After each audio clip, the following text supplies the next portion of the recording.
Hey GH peeps, welcome back to my channel where we discuss all things General Hospital. Today's late night review is for Thursday. It's Thirsty Thursday, y'all. We are getting through this week.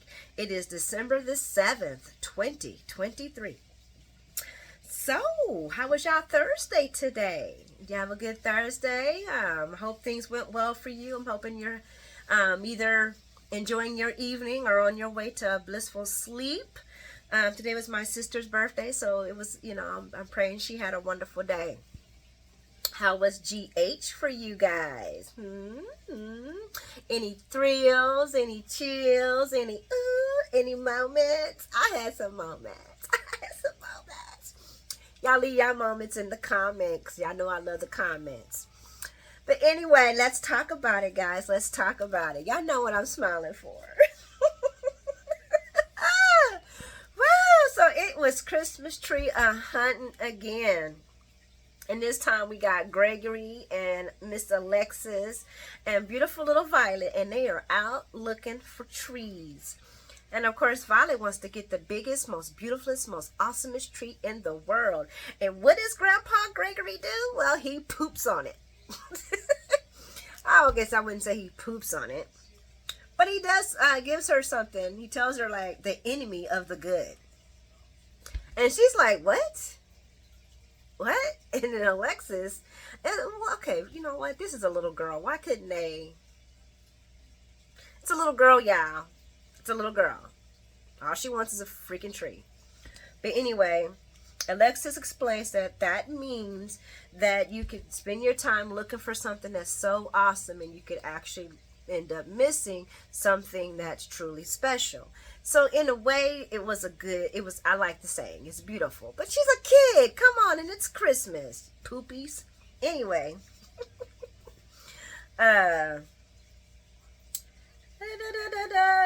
So while they're looking for a tree, Alexis runs into Diane and Robert looking for a tree. And of course, Alexis busts Diane out about not really doing Christmas. And then Gregory shows up, Mr. Poo Poo Poo. What did he say? It's what is it? Basically, he didn't want to see, he wasn't trying to see her. Why is she shopping for a Christmas tree? Like it's an inconvenience running into her shopping, looking for a Christmas tree. And Diane, being the true queen that she is, she's like, okay, I see you a little butthurt. That's okay. Me and Robert we done watch it. We done. It's getting cold. Let's go. We can look at trees later. And they head off, and Alexis does front him like, what was that for? Like, that was so uncalled for. He says, and then Gregory goes into this little tantrum about how, basically calling Diane a vulture, saying that she was just, hospital hunting, trying to get cases. And she's like, okay, first of all, she is no vulture. She's a shark. Secondly, she's on paid retainer, Mr. Gregory, which means she legally and financially has to support the Muldoones. Secondly, it's a trial case and she's a trial lawyer.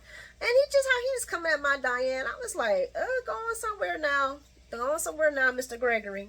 Don't be over here throwing your little heat on. We understand that, you said about your little Finian, but don't be up there trying to hate on my Diane. But she checks his butt. And then she tells him how things look and Finn might lose. Oh, Alexis. But then she tells him how she and Martin prepped him for cross-examination with Diane, and she's worked with Diane, so she knows Diane's how she runs, and she feels like he gonna do pretty well. And then she talks about how much she misses being a lawyer and how she can never be a lawyer again. And I'm thinking, all she have to do is apply for the bar and then take the bar exam? I have this feeling that he's gonna end up using both Martin, and somehow they're gonna get Alexis to go get her bar license back, and they're gonna end up, it's gonna take 2 against 1 to get rid of Killer Miller. You know what I'm saying? It's gonna be 2 against 1. But anyway, did I leave anything out about that? No, I did not. Oh, Violet did find a tree, but it was too pretty, and she said she wanted to find the ugliest one and give it a home. No, she didn't say it like that, but y'all know what I'm talking about. And then we mosey on over to the Ashford home, and they got their tree up. And Mr. Marshall, Hat Daddy, has fixed the tree up. It's looking beautiful, got all the decorations on it. And he sees a particular ornament, and he's like, "Ugh!" I think my heart about to break. And because it was an ornament from his wife, Irene. She had made that to celebrate his and him and her first Christmas together. And sadly enough, Curtis didn't even know where the meaning of this ornament. Thankfully enough, he kept it. But yeah, he never knew it was the ornament that his mom made to celebrate his father. You know, their first Christmas. And he tells her how, you know, he was always busy, but she ended up decorating a tree herself. And he came home, the tree had all these lights and that one ornament on there. And he was like, he felt so bad. And he was like, baby, let's stay up all night. I'll get this tree beautiful for you. And she's like, nope, this tree is beautiful just the way it is. And then later, Portia comes in. And Marshall says he's going to step outside because I think he's feeling a lot of overwhelmingness from the ornament, and then that conversation that him and his son had about their Christmases and how Aunt Stella and them and his mom had to bust it up to make it happen for him. So he was feeling pretty overwhelmed by now. And then, so Portia was a good for him to escape to go outside. But she tells Mr. Curtis that there's an experimental procedure, and she feels that it could help him walk within less than a week, because the person that they did it was the same type of guy in his position and physically fit. She feels that he can get this procedure. It's experimental, but he can walk less than a week. And I'm just thinking to myself, oh man, if this was only reality. Anyway, I don't care about that. About them and him walking and not. They just doing this so he can really find the shooter and he can move around and him and Jordan can do what they gotta do. Moving along, the part that got me was Mr. Marshall, Mr. Hat Daddy, sitting on that porch, and his past wife Irene come, and he just breaking down. He's full of regret, and he's just like, I left my family, and why did I leave my family? And you begged me to stay, and I left anyway. And he says, and it's because I didn't just want you to think of me as half a man. And he was really, feeling himself, and I understand that, because he did leave his family, and and for two boys too. And she's like, well, I made the best of it, you know what I'm saying? And I lived my life, and don't worry, it was hard, and raising kids was hard, but I did what I could, and I enjoyed every single moment. She says, but you need to pay attention to what's in front of you right now, and you got this time with him, and he needs us. He needs you. Our son needs you, and you got the time to come to do it all over again. So, take advantage of the now.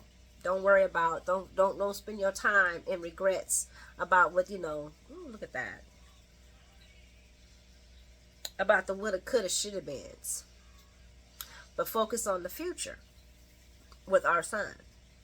I thought that was really beautiful and all, gracious, but I'm still sticking, so he couldn't send no child support. I'm sorry, guys. I'm right back on that again. I know that he obviously wasn't pursuing too dead, so he couldn't send child support. Couldn't send no money, couldn't send $50, $25, something. You just gonna, that part, I'm sorry, it's begging, it behooves me that this man will walk out. And I know, guys, before y'all say anything to me about it, a lot of men don't pay child support. That's just the common, unfortunate thing. But why didn't you?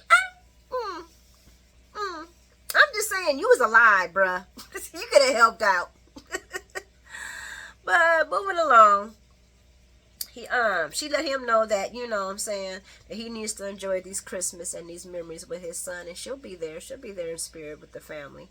So that was really beautiful and touching. And then we get over to Lucy and Scotty. Now these two, get a room. I almost wanted to say get a room. With the hands touching the hands, not touching the hands, touching the hands. Now let's be real, these two have lots of history. Lots and lots and lots of history. Lovers, unlovers, past lovers, con artists. Lucy was the surrogate for him and Homegirl. Lots and lots of history and lots of bumping and coming undone and bumping again and coming undone. And for a minute I thought, oh, Lisa needs to pick up the phone and you need to go home and find your man because y'all doing too much with the hands. But I love those two and they were always fun together. Anything I gotta say? Scott says he wouldn't have. Oh, yeah. I think I don't know. If I missed anything in that, y'all let me know. But basically, they were just being their usual self. And they both need to find their partners and get it together. Let's move on to Dante and Anna. Now, this was crazy. They meet at the morgue. And guys, I'm sorry. I feel you for knowing you want to be bold, you want to be brave, and want to stand on your own. But this is what happened the last time. When you was talking about, I got this, I can handle this on my own. You can't. And I understand why she wants to protect everybody, but she can't. And she needs people. She cannot do this alone. It kind of bothered me that she was going back to the same thing, and this is what got her in the situation.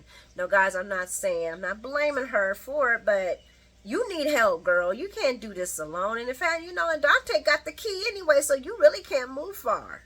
And I hope Dante don't get himself off or hurt trying to go get the key. I'm just saying. But anyway, not go get the paperwork. But anyway, Dante and Anna meet at the morgue, and she's like, why are we meeting here? And he says, because I want to keep the meeting quiet. And Dante confirms that it was Forsyth that set Anna's house on fire and not Charlotte. There's physical evidence, there's DNA evidence, and then the mortician verifies that he had a burn on his, left leg. Where the key and all that stuff was at. And then Dante flashes back to when the mortician was telling him about the healed callus and how it had been a couple of, had looked like it was fresh. And then they matched up the time that the man got burnt versus the time that Anna's house got set on fire. So, bam, there's that evidence that he was the one who actually set the house on fire. Anna puts two and two together that Forsyth has been following her most likely all this time and seen her bring the chest in and out of into her apartment. So he most likely was watching her when the whole entire Charlotte situation happened, which gave him ample time. That's when she and her and Dante and her, he's asking the appropriate questions. She's like, you know what? He ain't working alone in this. There's somebody else. Because the mortician tells him that the WSB comes in, takes Forsyth's body, and everything, all the notes, everything, all evidence, and then restricts, I can't think of the word, but restricts them from viewing it confidential. Yeah, it makes everything confidential. Where now Dante and the mortician, they can't access none of their records anymore. And that's when Dante or Anna says it looks like that, they're trying to keep this shut. They're trying to quiet it down. They want to stop things. And that's when Anna's like, I gotta do this on my own. I can't let nobody else I care about get caught up in this. And I'm looking at her like, a little too late for that, don't you think, Anna, darling? To say you need to do this alone. You already too many people involved. This Dante's daddy's involved with this. You know what I'm saying? And Dante's a cop. You just ain't gonna walk away from that. Let's see what I'm trying to figure. Verified burn on the left leg. Dante recalls the mortician last discussion. Anna suspects someone in the WSB is cleaning up the mission. Yep. And she dismisses Dante. She doesn't want him to get hurt. He's like, you don't got no I'm gonna do what I gotta do. She's like, no, I can't deal with anybody else getting hurt. And she runs off and he looks at the key. Guys, Sonny loses his son Dante. This is gonna be just horrible. I'm sorry. This is gonna be just horrible. Anyway, moving along. Date tree hunt. Diane and Robert. Okay, guys, I know a lot of people have mixed feelings about Diane and Robert, but I'm feeling them.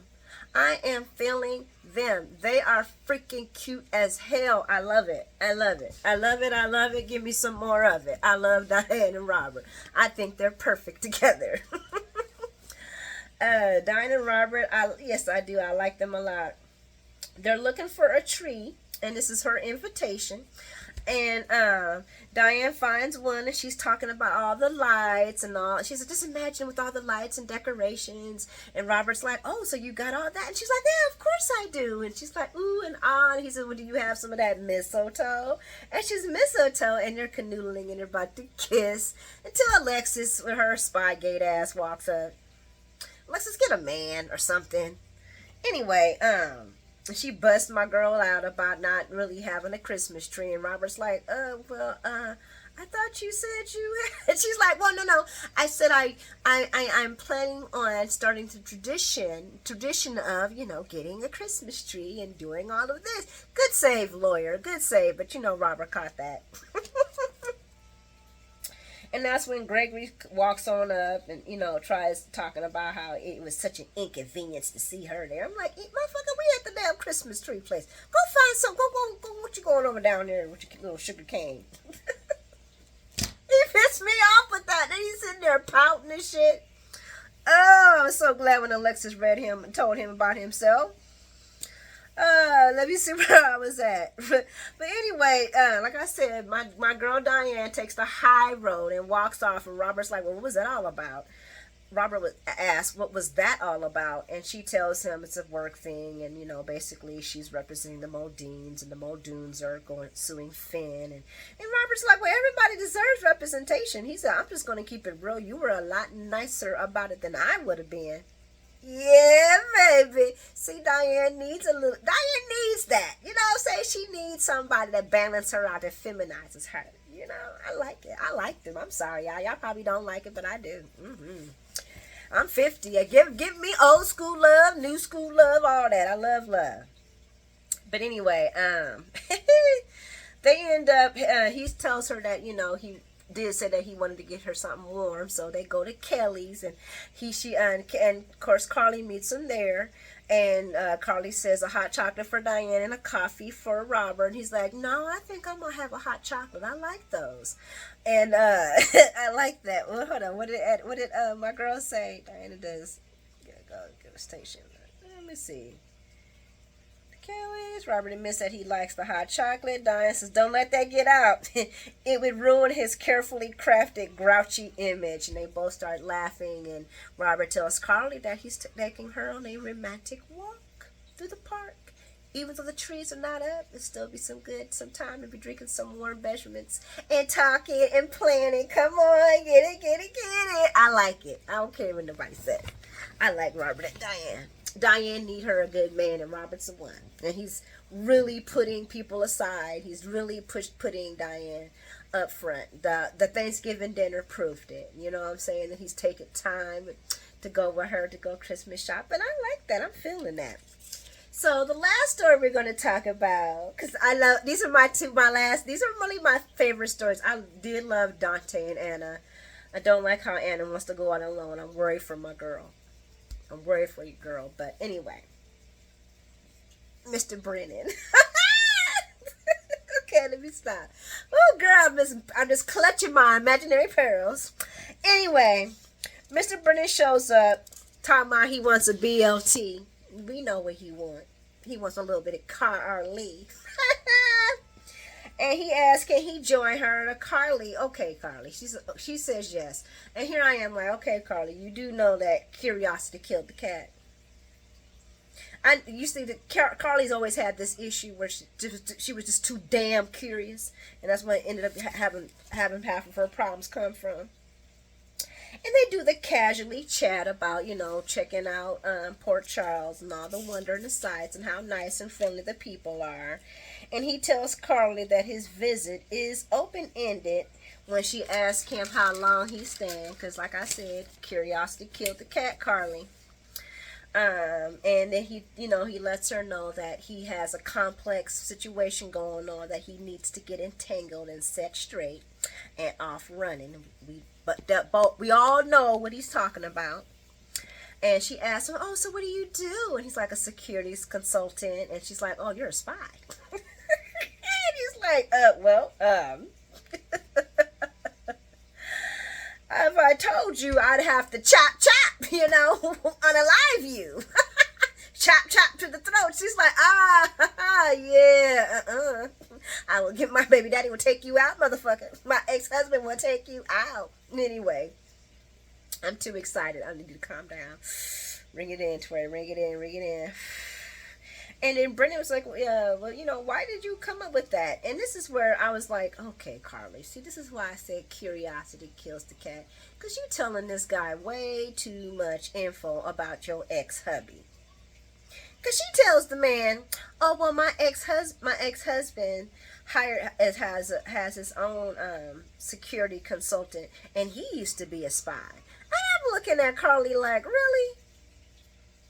Really, Carly, you still doing this? Oh, Jesus.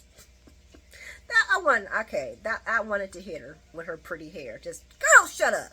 Just shut up. Just be quiet and smile and look pretty. What the hell wrong with you? I'm telling Sonny business. You still doing that dumb shit.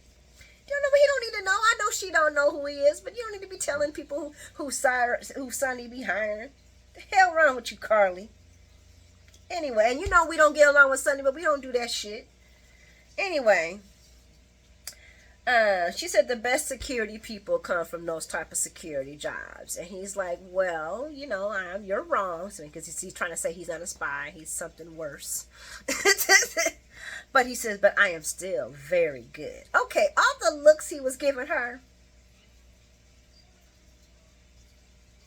What are you really at? I know you trying to kidnap, because they says in the spoilers he sees her again with Donna and her back out again, and he must know that Sonny's got a new woman. So why is he coming after Carly? He got Nina, kidnap her crazy ass. She ain't doing shit but lying and ruining people's lives. Okay, I'm sorry, but I'm just saying, why you gotta mess with her ass? If you want to get to somebody, get his woman. Where was I at? And Carly clearly. Oh yeah. He said, where was I at? I used to be a security guard and used to be the spy, the best security people in the Brennan, well, you were mistaken. I am still very good though. Carly clearly, LOL. So she starts off with the ex-military talk, and that's when Diane and Robert come in, and homeboy looking straight spooked when he see Robert. He like put his phone up. He out. Fuck the sandwich. Fuck Carly. Fuck all that. He out. That let me know. That let me know. And I wonder if Robert knows who he is. If Robert has any idea of who he could be and what he could be capable of. Because when he took off, that was kind of And I do think, wasn't Robert with the WSB? I think he was. Yeah, he was. So he must know who Brennan is, because as soon as Brennan heard him and seen him, he was gone. Because Carly turned around with the BLT. He didn't dined and dashed, or what did she say? Ordered and dashed. And he was like, I'm so sorry, when he came back with the thing of roses talking about, girl, they look good in the atmosphere. Because she was like, I accept your apology, but you don't got to bring me no roses. Then, of course, he asked our girl out, and she says, no, I'm sorry. I'm seeing somebody. And I'm like, Carly, who the hell you seeing? You ain't seeing nobody. You seeing Drew. Drew don't even know who Drew is. Drew is Jason. Drew is Drew. Drew don't know. Drew don't even know if he had daddy or not. Drew here. Drew gone. Drew in jail. Drew out again. Drew kidnapped. Drew is somebody else. Drew loses his memory. You need a... We single. Why are you telling people we got a man? Carly, we don't got no man. We ain't got no man. He ain't nobody man. Girl. And yes, I know Brennan is bad, but who cares? We all know what General Hospital does to bad guys. They make them good guys. You know what I'm saying? Come on, Sonny. Everybody that was bad actually turned into a good guy. Look at Valentine. Well, Valentine was a pussy at the end, but still. I'm just saying, she's better with him than Drew. Come on, y'all. Drew and Carly, no. But Drew and Mr. Brennan, and since we know she ain't gonna never go back to Alcazar, so as long as Mr. Brennan does not technically hurt Sonny, or kill him, or try to unalive him, he can still get it. Well, not with me, but I'm talking about Carly. Anyway, I'm going too far. I think that's it, guys. She turns him down, like I said, of course, and I had a sad face by that because she turned him down for Drew, and Drew is whack. But anyway, like and subscribe if you like the content. Hey, new subscribers, welcome to the couch. Woo! Thank you, current subscribers, for hanging tight with me. I hope you guys have an amazing night and having a wonderful morning. tomorrow. Smooches.